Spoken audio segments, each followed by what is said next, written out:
used to do that because we had kids. So we had to block a lot of stuff because we didn't want our kids listen to. That was stuff that I would listen to maybe in my bedroom, but the other stuff I would listen to in the car, trust me, all the cursing and stuff was blocked out. And when my kids was in the car, I had to show my kids respect, and I didn't want them saying the words that were coming out of those people's mouths. Simon Peter said to him, Lord, where are you going? Our Messiah answered him, where I am going, you cannot follow me now, but you shall follow me afterward. Peter said to him, Lord, why can I not follow you? Follow you. I'm sorry. He said, Peter said to him, Lord, why can I not follow you now? I would lay down my life for your sake. And he did, boy. He was getting ready to cut the guy ear off, and he said, no, you don't do that. But when he had a change of heart when they started, beating on him and all that stuff, he was like, no, I don't know him. He denied him then, which I was shocked, because he was like, lay my life down for you, for your sake. Here, that's what he's saying. I will lay down my life for your sake. To be the words exactly. I don't want to use my words once again. I want it to be exactly what it says in the Bible. Our Messiah answered him, will you lay down your life for me, for my sake? Most assuredly, I say to you, the rooster should not crow till you have denied me 3 times. And he does do that. But Peter did take up, defended him with that cutting off the ear of the soldier, Roman soldier that time. But after he put it back on there and said, you killed by the sword, you died by the sword. So he said, don't do that. But he denies him when it really came down. But I still admire him that he was willing to die that day when he cut off that Roman soldier ear. They could have killed him just for that alone. But our Messiah put his ear back together, so that's the only reason they didn't take him out then. So that lets you know that, he was willing to die for you that night. He just had a change of heart when he saw all the stuff happening to you. He was like, no, I don't want no part of that. But hey, it is what it is. But the Most High knew he was going to deny him that day, and he was right. He knows all. He wasn't an ordinary man while he was here. He was a son of man. He was the Holy One. So we know we can't do what the Holy One can do. He can walk with sinners. He can save sinners on the Sabbath day, and he letting us know that we can do what he did. So he letting us know he don't care about the Sabbath day. He loved the Sabbath day, but you can still do all this stuff on the Sabbath days. As long as you saving somebody's life or an animal life or a person life, you can do that on the Sabbath day. Now that's it. That's all he did was heal people on the Sabbath day. He didn't go out there, cutting the grass and all that stuff. He didn't do work like that type of work. So don't get it, wrong. Well, I hope you enjoyed those 2 chapters, and I'm just chatting with you. And if anybody out in public want to talk to me, I'm letting you know. You can stop me, and I'll talk to you. I won't walk past you. So, but make sure you let me know you talking to me now, because I'm not used to people talking to me a lot. I had more people in South Haven talk to me more than I did anywhere else I live. I used to have this old man in Big Lots down there in Valdosta. He would chat and joke with me. This older guy that worked in there years ago, and he was real nice. I would laugh and joke with him back. He was real nice, sweet guy, Gentile. He was real nice, and I ain't have too many Hebrew people down there and Gentiles, black Hebrews talking to me. I just say black Gentile because all of us not Hebrew. So, and I don't know the difference. So I just say Gentiles, black Gentiles and the Hebrews. So you'll know, I don't know which one is which. And I just know I'm a Hebrew because I knew something was different in me. I knew by the time I got to Valdosta, I said something in this word is not right. I kept telling my husband something in this word is not right. I said, I don't know what it is, and I can't put my finger on it. I just know something ain't right in this word. And by the time we came here, and probably 7 years later, I ran back into my auntie because we had fell out. I fell out with her because she was, what she was doing, and I heard what she had said about me, and I said, "Why would you do that?" And and I said, "Wow, you were one of my favorite auntie too." But the devil like using people in our family. I had to learn that the devil like using the people that love you the most against you. So don't get mad at that person. And I'll never get mad at my auntie like that ever again, because I had to learn through the Bible that the devil will use your family against you. So don't take it personal. And that's what I learned.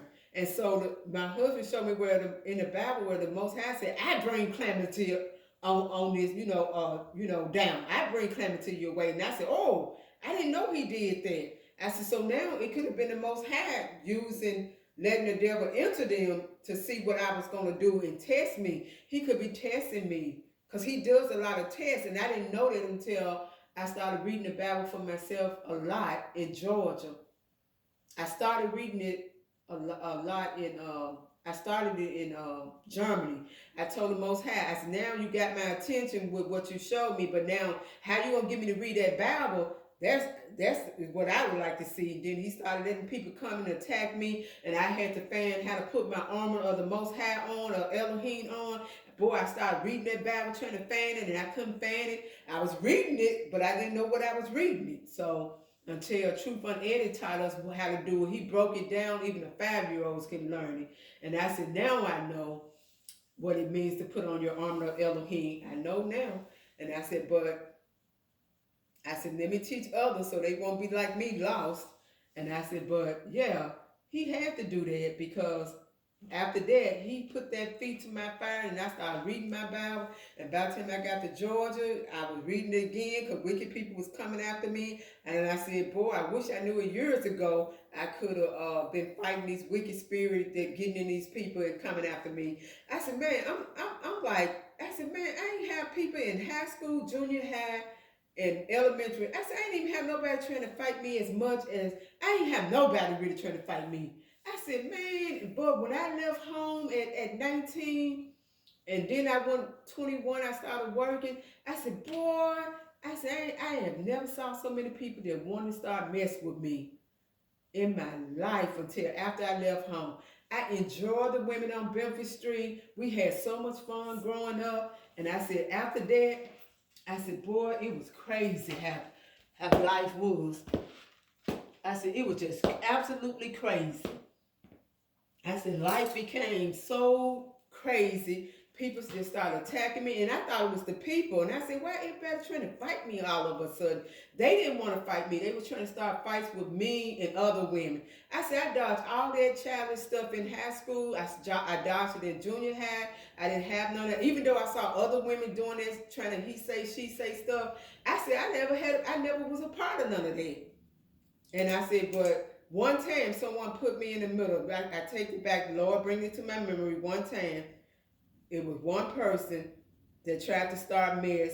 And then when me and my best friend saw what she was doing, we explained to the girl. And after that, we left that troublemaker girl alone. And we never hung out with her again. Because we knew she was nothing but trouble. And I'm not going to say her name, but we knew she was trouble, and we left her alone. So there you have it.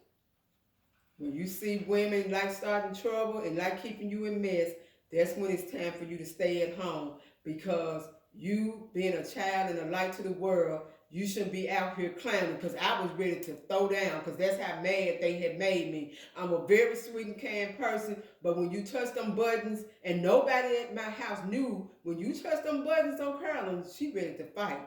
You just opened up a hole for yourself. I'm ready to throw down. And that's how I was. But I shouldn't have been like that. I should have been a light to the world. I should have ignored those city people. I didn't know that. But now you see the change God made in me. Elohim made a great change in me. After reading my Bible and studying my Bible, I said, oh, I was supposed to be a light to the world. And now I look back on that and laugh, and I said, oh, I shouldn't have been doing none of that. I said, but I didn't know. And you know why? It's my fault, because I should have been reading the Bible at home for myself, studying to show myself approved. So when I got back in touch with my auntie, now I've just been reading the Bible and he been reading the Bible, so we just stay in the Bible now. We read 4 chapter now, him two, and now I get two. We didn't get to do it today because we trying to rush to go to bed, and he read his before he went to bed. And I said, let me get down here and do my blog, and then I'm gonna do my Bible reading when I'm done with my blog, so I can get in the bed. And it's because it been 12 and 11 and 12 and 1 when I've been doing my block. I said, now I'm gonna get to bed early for the first time. We've been getting to bed early, and that's what I've been trying to stick to it.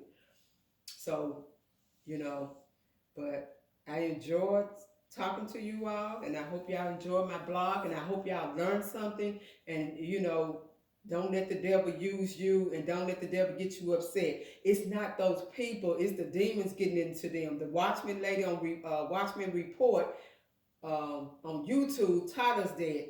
So now that I know better, when you know better, like Oprah said, I learned that from her years ago. When you know better, you do better. And that's what I do now. She was right on the money, and that's what I do. Now I know better, I do better. So now I have to learn, don't let nobody take me there. Just smile and keep on walking. Just smile and keep on walking. That's what I do now. And so I hope some of y'all young people learn to do what I should have done. And now everybody saw me showing my butt and cursing them back out. I only curse them when they curse me out first. And I would curse them back out, and I would be ready to fight. And then next thing you know, they want to bag all up and want to say, oh, well, I thought somebody said you said this. And I said, I did not say that. I said, if I have anything to say to you, I will say it to your face.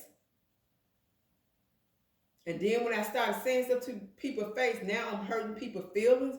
And I said, y'all can't keep saying, be woman enough to say it to your face, and then you get hurt by it. And then now you just get tired of them little games, and I just get out. I said, you know what? I get out. I said, y'all can say stuff to hurt my feelings like I don't have feelings. And then when you open up that wonder, then I don't care about your feelings. So now I'm letting you know that, hey, I can say the same mean spirit stuff you say. And then all of a sudden they got a problem, but they don't realize they did it to me first. I don't like hurting people's feelings because I'm not that type of person. But once you open up that wonder, now it's time for me to hurt your feelings. But now I'm learning through our Bible and through the Most High, that ain't what I should do. I should be a light to the world. And I'm finna go back to being that light that I was before I left Memphis. Because Memphis people were so friendly. You could speak to them going down the road. You didn't even have to know them. Hey, and they'll speak back. That's how friendly we were when we would cross people's path in Memphis. And now you go there, people they don't even want to speak. When I speak to them, they don't want to speak back. So now I'm retraining my brain to stop speaking because they're not going to speak back. So I said, wow, Memphis getting rough now. I said, they don't even speak to people no more. And and I had to teach myself to start speaking to people again, because being at those bases, a lot of times people wouldn't speak. And I just started saying, oh, the white people can't see me.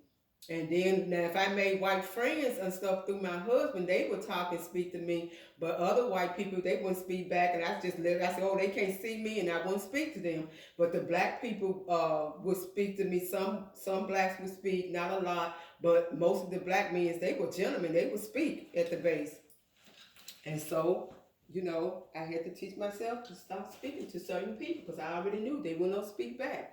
And somewhere along the way, the black women stopped speaking at all. And I was shocked. I said, I'm one of you, and I look like you. And you hate me, that means you hate yourself. You can't hate me without hating yourself because I look exactly like you.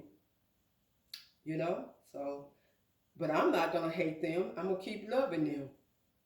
That's the devil in all of that. The devil is doing this to us. If you read the Bible, he said we're going to be Hebrew going to hate each other till our Messiah get us back together.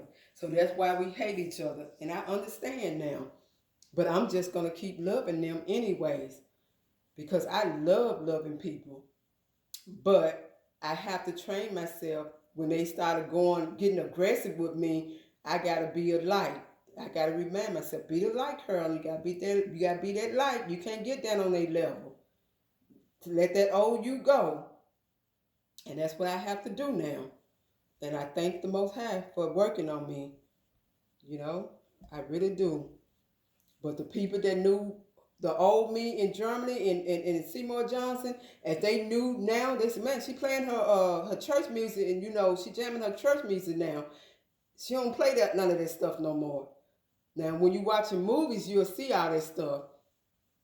Now, I start back watching movies again, but I watch the movies that I try to speed fast forward if it got the sex scene and the cursing. I try to fast forward it, but sometimes when you fall asleep, you've been forgot to fast forward. So I said I'm gonna have to start cutting up some more movies. Then I got two boxes, three. I straight up a big box, and then I got two more boxes that I have to get rid of, and I straight up all my records. I tore some of it up. I said, I don't want to pass that along. My ex-husband said, no, Karolyn, don't do that. If you don't want to, why give that worldly music to somebody else when we know the devil is playing in it? Because the Watchmen Report lady, they played that stuff back. And I said, wow, that's what we would listen to all these years? And I just said, you right. I'm not going to give it to no one, these records. And they probably were worth $1,000. Michael Jackson, Janet Jackson, and all them singers, they probably worth $1,000 probably for Michael Jackson alone. I straight all of it up. My son said, why you didn't give it to me? I could have sold it. I said, when I told you all, wherever y'all wanted, y'all can have it. And y'all kept saying y'all didn't want nothing in the house. So I went ahead and straight it up. I said, every time I asked y'all, do y'all want anything? Y'all said no. So I straight it up. And that's what I did. And I got tired of asking you all, do y'all want anything? Because y'all constantly tell me no. So I straightened it up. I was going to sell it at one time and make that money off of it. But now it's like, you know what? I don't want nobody else to hear this mess. And I just straightened it like my husband said I should have did. You shouldn't give it to nobody. And that's what I did. And I thought that was best. And I took his advice on it. And that's the best advice I could take him from. I had the little ones to the big ones. And I said, nope. I'm straightening every bit of it. And that's what I did for our Elohim. And I said, I want to do something and make a change and let him know that we love him. He said he going to let the whole world know that he still love us. We the chosen one and he still love us. So I'm waiting for that day to come. And I said, what can I do to show him that I love him? And that's what I did. I took a lot of pictures off the wall to go sell, and I just got the few of us up, and that's it. And I said, that's what I'm going to do to show him that I love him. This is my way of showing him that I love him too. So if you want to do something to show him you love him, wherever you do it for him. So give him the glory. You all have a blessed night. Love you.